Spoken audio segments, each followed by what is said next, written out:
morning, everyone.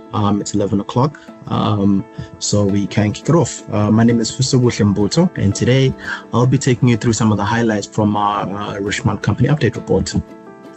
First, summary side. So we see valuation levels from multiple perspectives as currently elevated, which positions the current price as fairly valued, and thus we have a recommendation of a hold. We have an intrinsic value of about 3,382 Rand per share with a downside of 6%. As of today, that downside is closer to about 9%, but that hasn't changed our view of the company at all.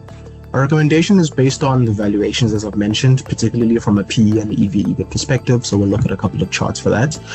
Number two would be the watch exposure. Even though the watch exposure is about between 15 and 18%, it is a little bit of a risk given the dampening demand in the watch space, as seen in Swiss watch exports, which has put pressure on top line growth. And it's not something that's Rishi specific. We've seen it with LVMH and Hermes a little bit as well.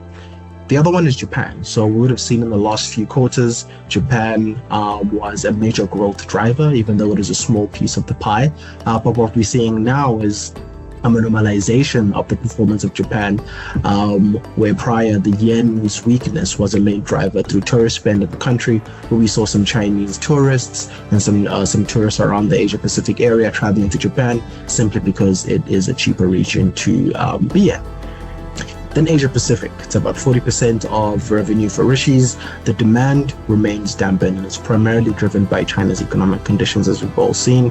And then last but not least, it's cost pressure, and it's primarily arising from the precious metals prices are coming up, putting a lot of pressure on margins and costs as well.